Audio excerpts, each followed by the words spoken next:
Hello and welcome to the program. I am DEJI360. As the world battles to contain the spread of the coronavirus, one thing that is now fast spreading alongside the disease is conspiracy theories. The most noteworthy is the claim linking 5G network to the spread of the COVID-19 pandemic. And this conspiracy theory, which has gone viral across several social media platforms, is based on two claims. One is that 5G must emit toxic radiation that may suppress a person's immune system. So the argument is that if an individual's immune system is suppressed, then that individual would not be able to fight the virus, so they could die when they contract the disease. The second one is that viruses can actually communicate through radio waves, thereby contributing to the coronavirus pandemic. The conspiracy theory gained mileage here in Nigeria when a popular pastor not only pushed the idea, but also added a spiritual angle to it, quoting from the Bible to back his claim. He even went further to claim that the reason for the current lockdown in the country was to allow for the installation of 5G infrastructure. Of course, the government and the Nigeria Communication Commission, NCC, have strongly dismissed the claim as ludicrous and untrue. Now, many of us are already familiar with 4G, and 5G promises faster internet speed, higher bandwidth, and basically improved telecommunications and mobile connectivity. But some people are not having this explanation. As we know, it has already sparked fears and debates in different parts of the world, including Nigeria. And we've also seen cases in the United Kingdom where mobile phone masts were set on fire. Now, let's discuss this conspiracy theory further. I'm being joined on the program by Fola Akimolayan, who is a tech expert and the CEO of Digital Passion. By the way, he has a viral video out there on this very issue. Thank you very much for joining us on the program. Were you shocked when this conspiracy theory actually came up and then gained mileage in Nigeria? Oh, I wasn't too sure, and I wasn't even, I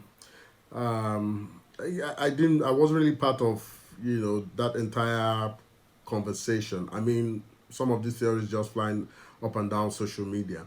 But a friend of mine called me very early in the morning and said he had a problem that people were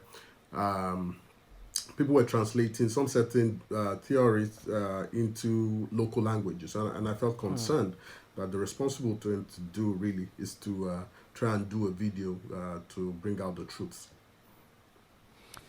Now, of course, you explained in the video, that video that has now gone viral, but please, can you just shed more light on this again so that people actually get a clearer idea of what 5G is and why 5G cannot transmit the COVID-19 disease? All right, so, some of the videos that were being shared purported that, COVID-19 was brought upon us by 5G, and some also said, COVID-19 was was as a result of our weakening immune system because of 5G, and all sorts of very funny theories out there. So, 5G in its sense, like I always say, is not it's not a product. It's not something you go to the market to buy. It's not something. It's not another iPhone or another Galaxy Tab or some other consumer tech. It's a set of standards, managed and governed by some bodies, worldwide, consortiums worldwide, and it's not owned by government. It's not owned by a particular person or, a group of people.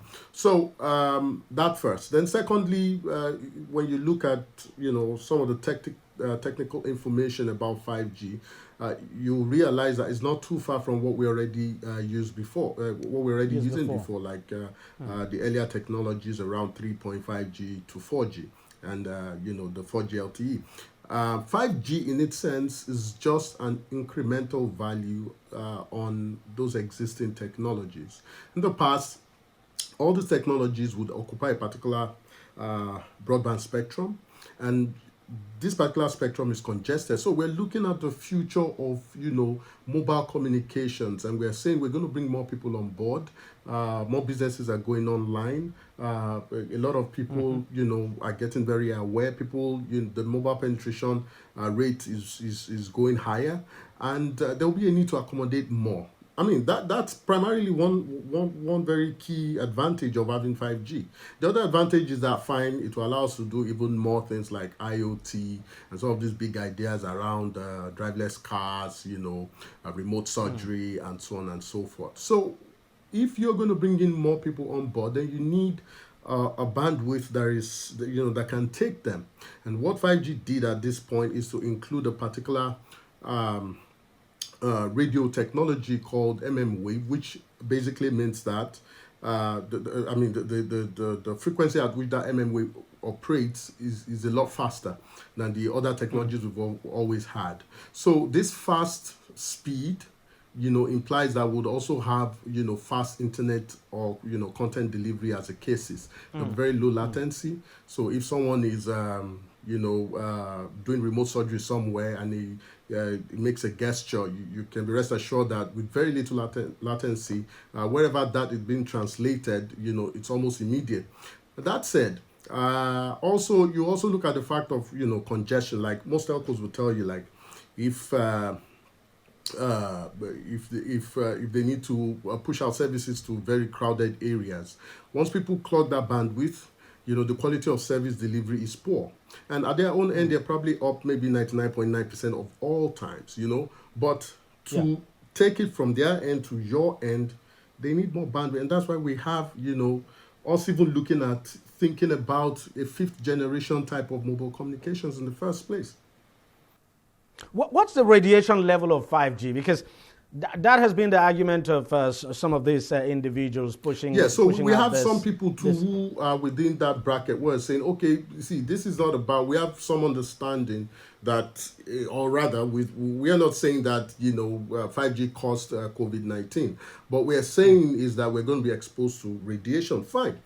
There is no radiation that is good, okay? But the radiation level, okay, that we're exposed to, particularly with some of the ones, within the radio wave spectrum, okay, are relatively safe.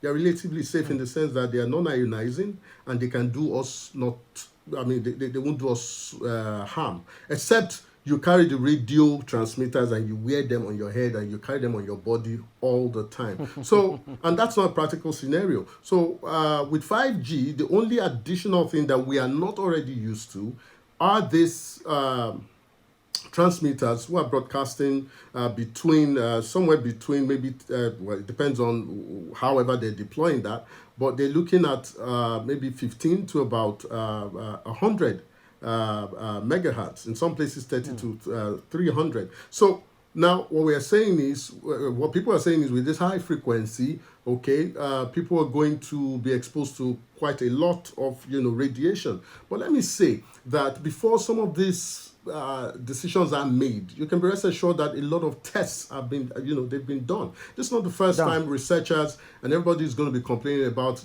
our exposure to radio waves. Right from the onset, when man, ever thought about, radio waves as, phenomena or phenomenon, everybody has always been talking about how much exposure, is good and how much exposure is bad. But you can be rest assured with 5G, okay, it is not going to do people harm. All of those things people are carrying all over the internet are very false. They cannot, a lot of them are, incidences that never truly happened. Some of them happen in places that, wearing, people are purporting that they're in some other places, like there's a surveillance camera being dropped down.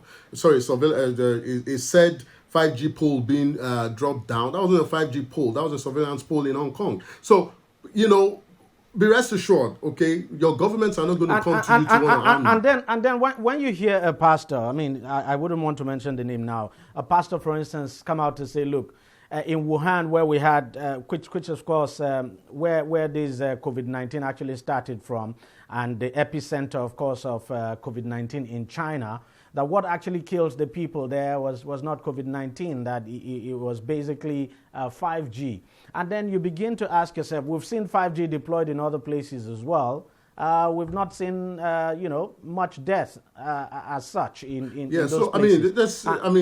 The said pastor who came online, who was talking online and was talking about 5G connected to and the whole big grand plan. There's a lot of ignorance in that, because if you know what 5G is all about, you realize there's no way you can, truly connect that to a particular pandemic.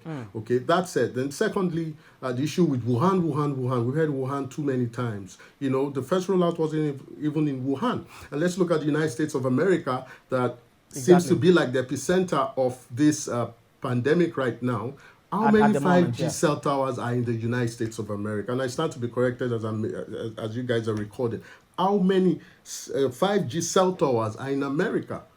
Okay, so we should go out there and look for the facts and stop listening to our, some men of God, some leaders or whatever. You have the internet, you have the information right, on your tips. And if you're saying, okay, fine, you don't want 5G, then we might as well just take away your phones from you, might take away your TVs from you, might take away your radios from you, take away, freedom of expression as it is from you, take away the airplanes, take away everything, and maybe then you'll be happy.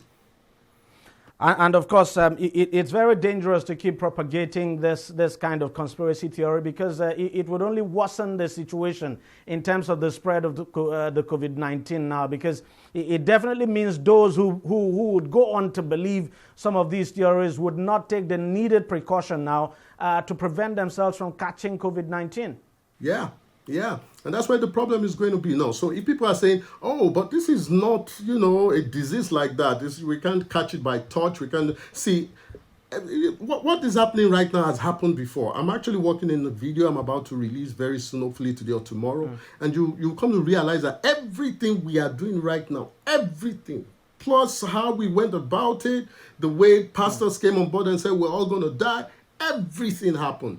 And when the entire, pandemic was over, people moved on. People forgot.